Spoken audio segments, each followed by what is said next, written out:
But before Justin starts, and I'm not the speaker tonight, Justin, my son is the speaker, and he's gonna tell you a little bit about, job hunting, job interviews, and how to ace that interview. That's important. But before Justin starts, I will talk about a little bit about the current situation for graduates. So this article came out last Wednesday, 1 week ago. Bad news, isn't it? The topic is not very nice, is it? Graduates crowded out of demanding labor market. So you're the graduates, or will be graduates, or already graduated. So, and if you have a problem looking for a job, and that's not unique, everybody's in the same situation, everybody's in the same boat. So that's just the heading, right?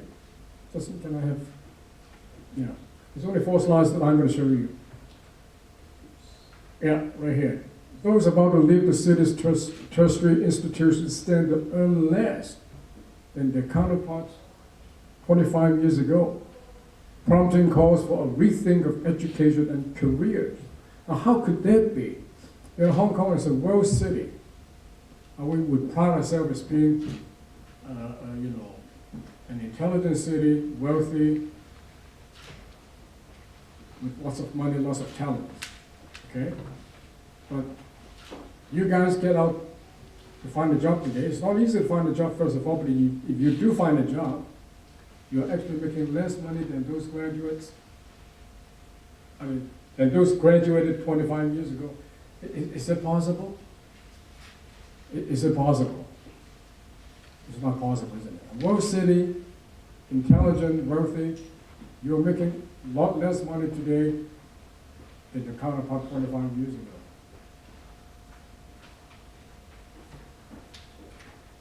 Now this is government statistics, and government statistics don't lie, especially bad statistics. Good ones, they probably lie, but this one, they don't lie. Look at that. 1997, only 12.4% of the workforce were university graduates. 1997. In 2017, 34%, meaning that, you have more graduates now out there fighting for the same employee dollar. Fighting for the same employee dollar. So, competition you're talking about, right? And crowding out, therefore the heading. You guys get crowded out of the job market.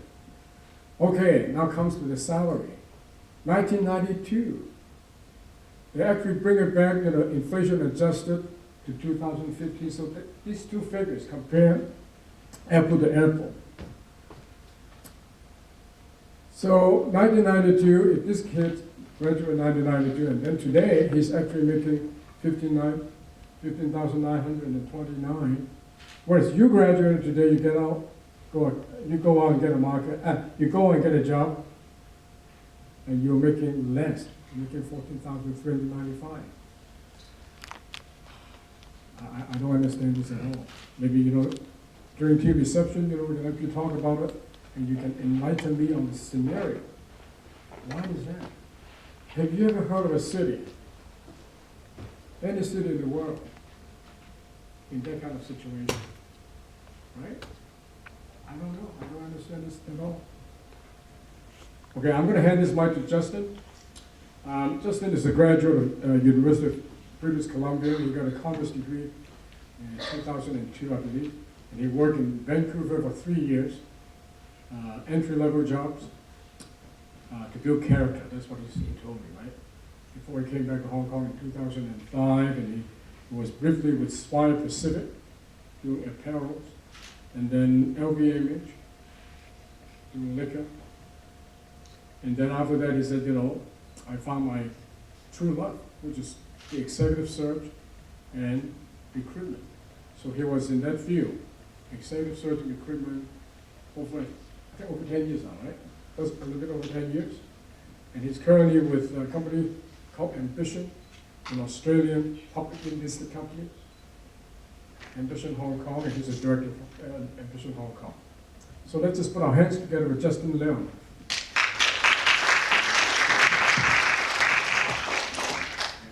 Thank you.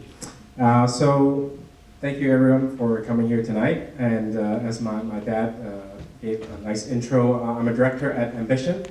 That is just a really fancy title for a recruitment consultant. So I am a recruitment consultant at heart, and I've been doing this for the last 12 years.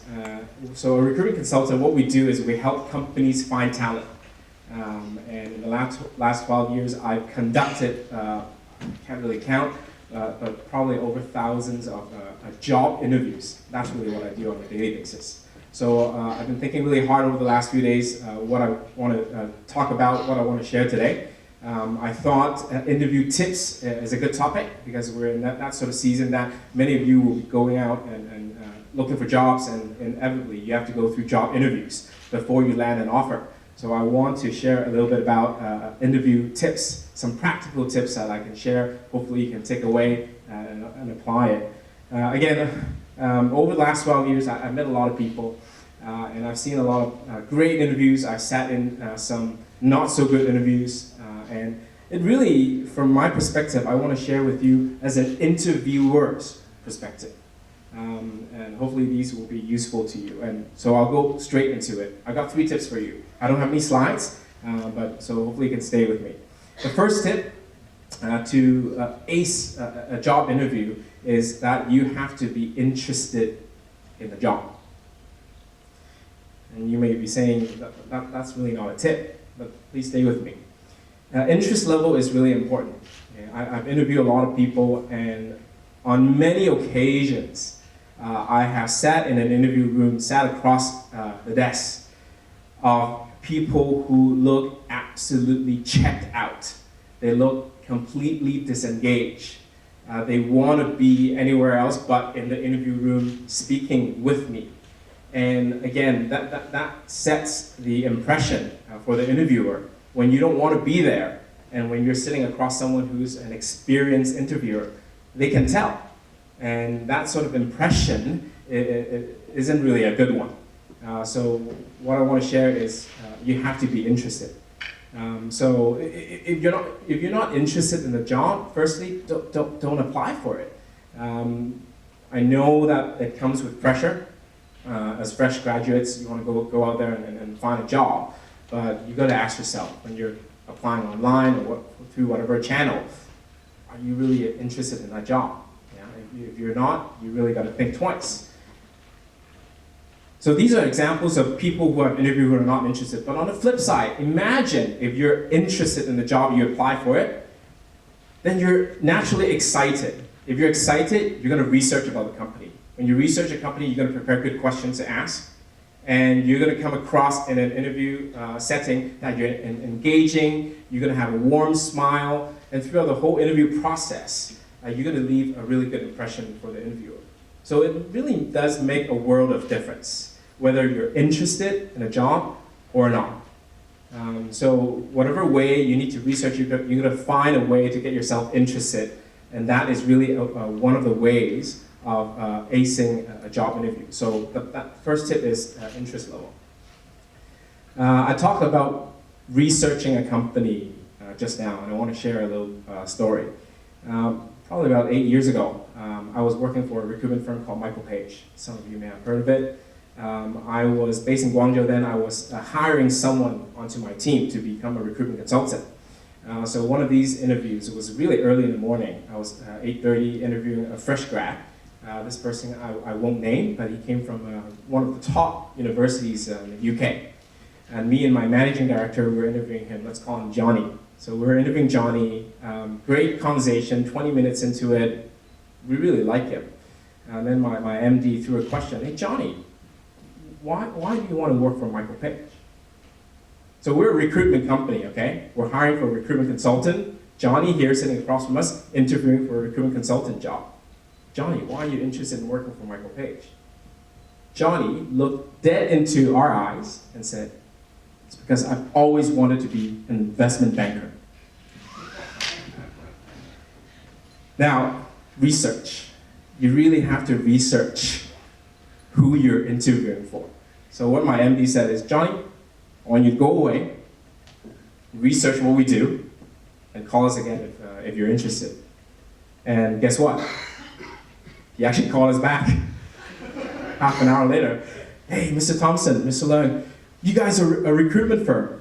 I really want to be a recruitment consultant. So we hired him. But honestly, he didn't really last that long. But again, researching for companies is important. But again, at this point, interest level, you got to be interested. I bet you Johnny wasn't really honestly interested in a career as a recruitment consultant, and therefore his performance wasn't great. Moving on to the second point. You got to be genuine, you got to be honest, you got to be yourself in an interview setting. I think that is really easy to say, but one of the most difficult things to execute. Because in an interview setting, you're supposed to impress. You want to be the best form of yourself. You want to be the best version of yourself. And sometimes you kind of stage and project a certain image that may not be truly who you are. But I want to say, actually, being genuine, being yourself is really important. One of the most common interview questions that we ask, and I can represent the clients who we recruit for as well, is what is the reason for you leaving your current job? What is the reason for you leaving your last job? Reason for leaving. That is a very common question. But again, it's a very difficult question to ask because it goes straight into asking, why are you dissatisfied with your current job? And again, sitting across the desk as a candidate, you're put on the spot to answer a question. Now you have a choice. You either tell truthfully, because sometimes the answer might be, I hate my boss. I'm not paid enough. Usually it's one of those two. But you don't want to say that necessarily. So what is usually the typical answer? Family reason. It's unfortunate, and I'm not really kidding here, because I'd say 4 out of 10 people answering this question, why are you leaving your job? Why did you choose to leave your job? Is family reason. Now, I can understand from a candidate's perspective why that seemingly is a good answer, because once you say family reason, it's a sensitive area. The interviewer is not going to probe, it's not going to poke, it's not going to go there. So the interviewer will inevitably stop.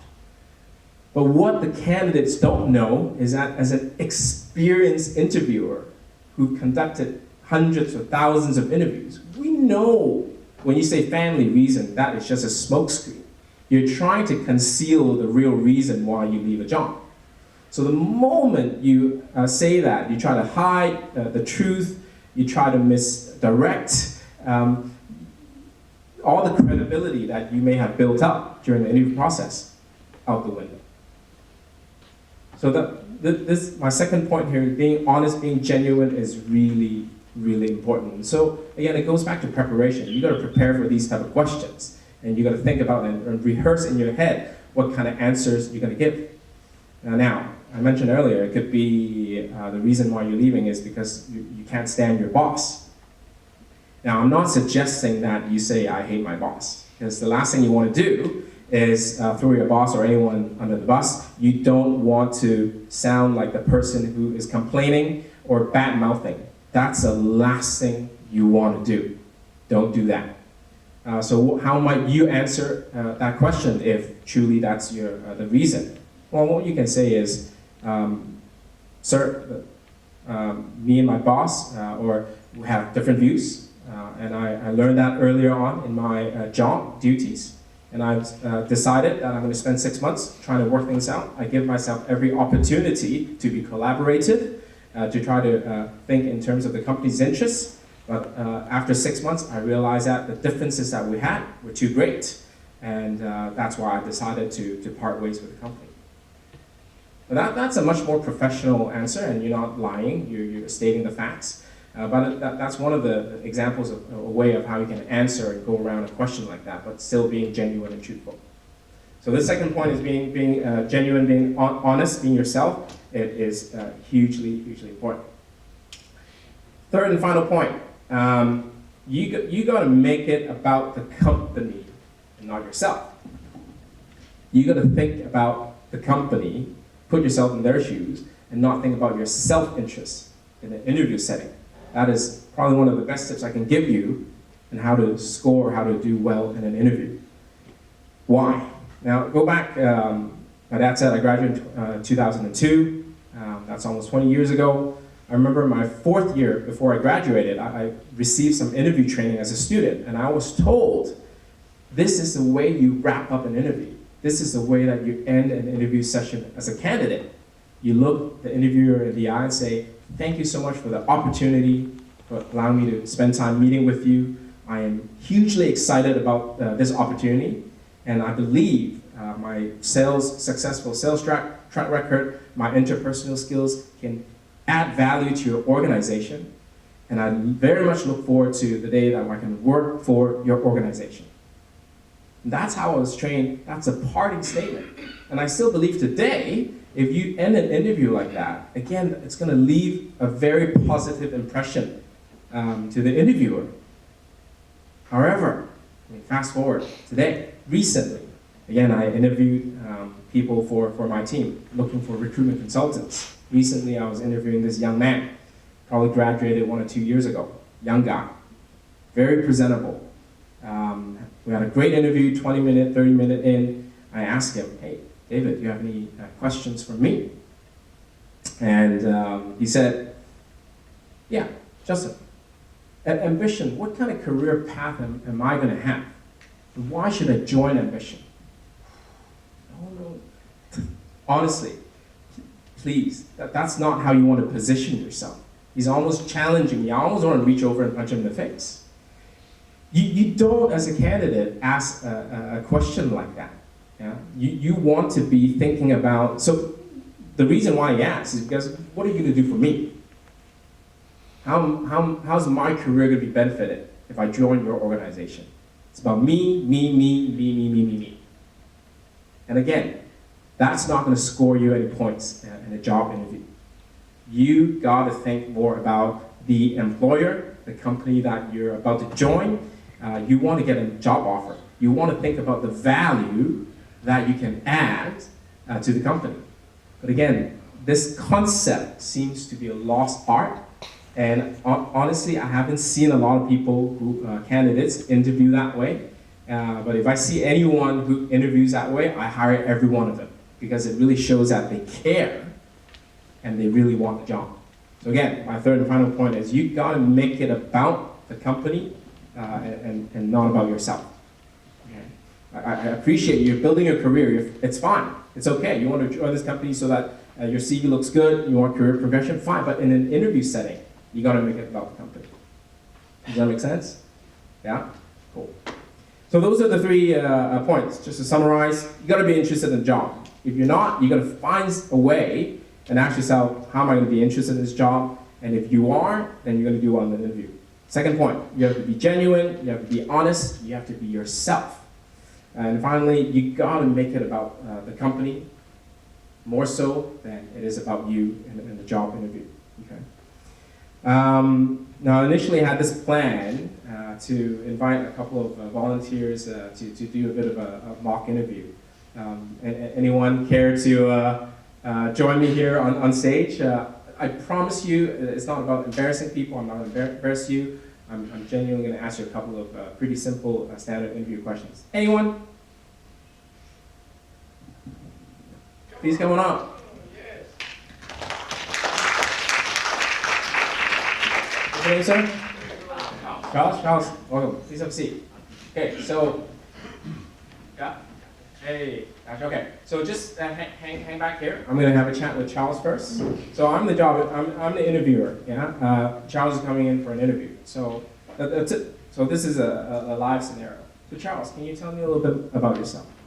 I'm a Chinaman, and I came to Hong Kong for my Master of Law study, and I'm about to graduate. So I'm actually looking for a job opportunity in either Hong Kong or elsewhere.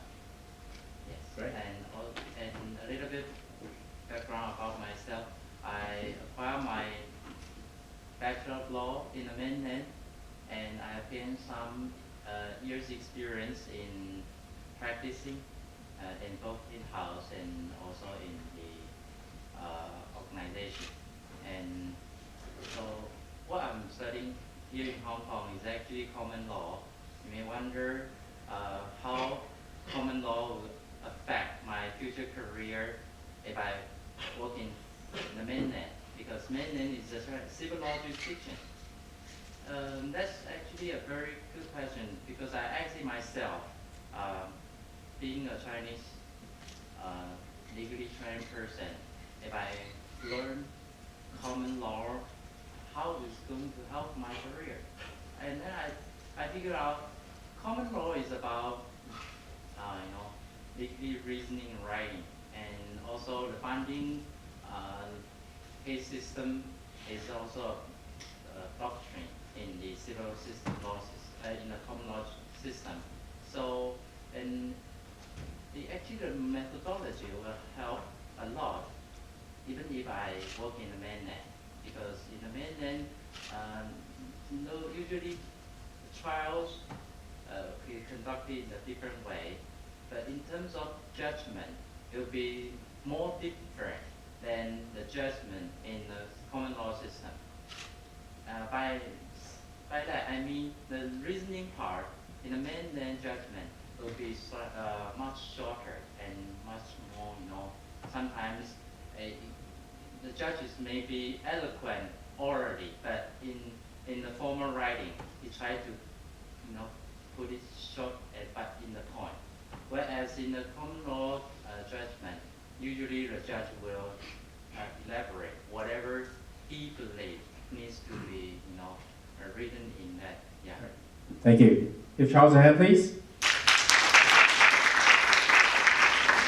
Is it okay if I give you some feedback? Of course. Share with the crowd. Overall, I thought Charles did well. Okay, particularly the beginning part, because the pace was good. He appeared to be confident. He was sharing a little bit about himself. It's personable, and these are the things I'm looking for. But what I want to highlight is usually this is one of the first questions that you will get in a job interview. Tell me a little bit about yourself.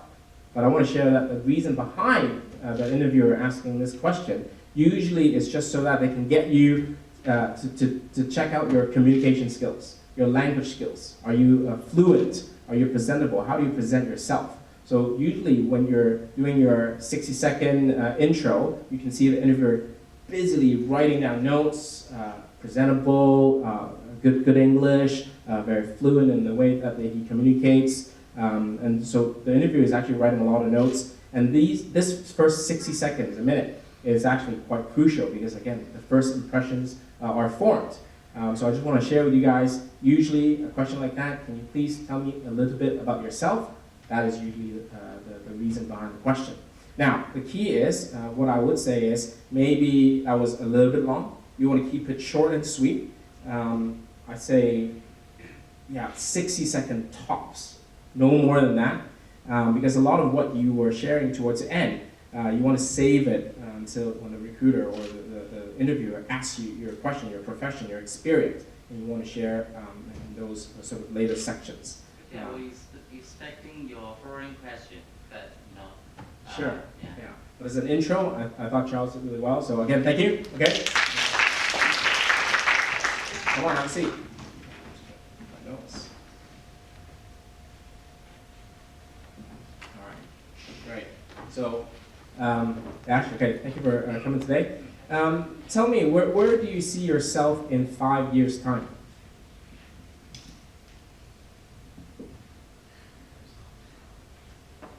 After 5 years, I will work as an agent in the insurance industry because I always think about caring, about serving, presenting. So, and I think in insurance, in this industry is about protecting. It's all about people, and that's what I see about myself in 5 years.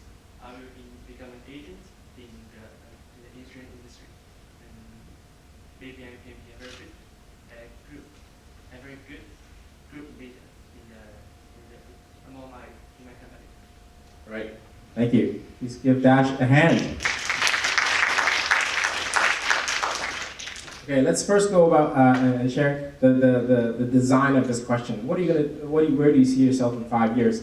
The interviewer, usually this question is asked people with less experience, fresh grads, get asked this question a lot. The interviewer is wanting to see, do you have any career planning? Do you think ahead? Or are you really just thinking about tomorrow? Are you a person who cares about your career? Do you know what you want? It's testing a lot of things. Are you aware of your self-awareness? Are you aware of your skills? Are you aware of your strengths, weaknesses, where you want to be? So there's a lot that's packed into this single question of where do you see yourself in 5 years? And again, it's one of the trickier questions, but I thought Dash handled it really well. What I liked was he paused. He didn't go straight into it. If you don't have, now this is really key. If you don't have the answer immediately, feel free to say, can you please give me a minute? And rather than jumping into answering the question just to fill the dead air, because usually when you do that and you don't quite know what you're going to say, you're going to go in circles and the interviewer is going to lose interest very quickly. So I appreciate the fact that Dash actually took a moment, paused, and waited until he really knew what he was going to say, and he said it. Second thing I really like is that you said what you want to do straight away. Again, you didn't try to go in circles. I want to be in insurance. I want to be on the front line. I want to do sales. And towards the end, he said, I also aspire to be a group leader. Very clear, I got it. The pace was good. So honestly, I thought Dash did really well. Yeah, good job, man.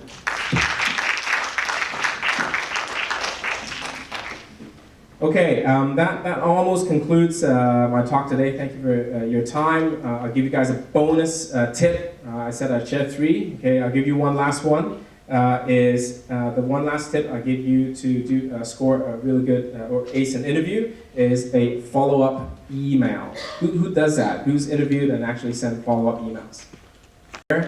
Again, I don't receive a lot of follow-up thank you emails anymore. I don't know why that is. I really think schools should be, or career offices should be really teaching this. Again, this is one of the most important things, in my opinion, as a gesture. After an interview, you send a personal email.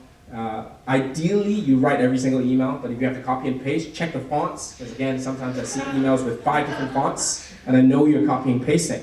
It's no problems. It's fine, you copy and paste, but just be careful with the font and all that. But again, a thank you email is hugely important. It tells you, once again, that you care about your job interview, you care about the company, and you appreciate the time. Usually the person who interviews you is a much more experienced individual than you are. And you're respecting the person spending the time with you, interviewing you, giving you the opportunity. So a thank you email. The thank you email is meant to be short and sweet.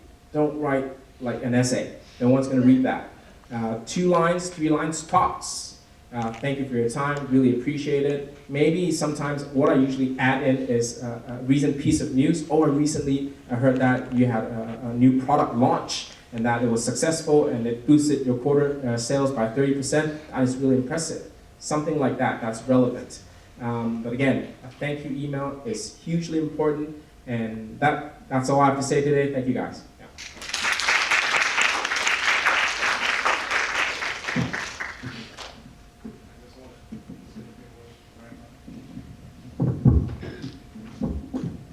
All right, I just want to say a few words to wrap up. This is an excellent presentation by Justin. Okay, what he was talking about was actually substance. Okay, is superficiality, right? But both are important, right? The substance is obviously important. You don't tell your interviewer that you want to make a lot of money. How much money am I going to get? Now, those are really silly questions. And you're not going to say me only. You know, you don't think about a company. You know, during a job interview, you always project yourself as humble. I want to serve the company. I want to put the company agenda first. I want to advance the company agenda and not my personal agenda. Okay? So Justin was telling a lot of the substance stuff, right? Make the interviewer feel good about you. Make the interviewer think, well, this guy is what I'm going to hire. When I was in my position to hire, I was not in human resources, I was managing director of the company, multinational company. I always tell my human resources men, you hire character and train skill. Now that's important. It sounds simple enough. But a lot of companies in Hong Kong, I find that they hire skill. Okay, what kind of skill do you have? Oh, okay, because I need people to fill in that decision, that kind of skill, and I want to hire you. That guy won't last very long.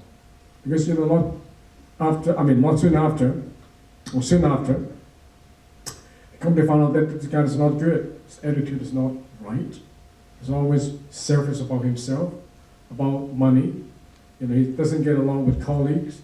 So the character part always, you know, comes first. To me, as a managing director of a company, not the skill. You can train skill. Anybody with an average IQ 120 can learn skill. But character is ground up. Ever since you're a little kid, your family education will give you character. Will show you character. We teach you character. So character, it'll come from ground up. So if you don't have that character, you maybe get hired by a company, but you soon find out that you won't last very long. So I always tell my HR guy, high character and training skill. And lastly, even though this is superficial, just as talking about substance, I'm talking about superficiality. But that's important too. Take a shower, shampoo in the morning, you look good, you feel good, go for your interview, right? And then your attitude gotta be right. Not me, you, the company. Advance the company agenda, not your own agenda. Smelling great, as I said, is a little bit personal. We don't want to say too much about it. But you don't want to walk into a room, smelling. Especially Hong Kong, so hot, humid. You really should prepare. Have a little cologne, maybe a little for ladies. Perfume, maybe a little bit, but don't overdo it. Okay. Okay. So you walk in there, you smell fresh. You look fresh and you feel good. And lastly, talking smart is not something that you can do, in 2 weeks' time. You're going to keep coming to small talk circles, to learn how to talk smart, how to present yourself, how to get your ideas across the table. So I think a lot of you guys are here for the first time, and I hope you can keep coming to small talk circles. We start in September, it ends in June. Okay, 10 months in a year, we have monthly. I keep saying cocktail reception, it's a tea reception. We don't drink alcohol here.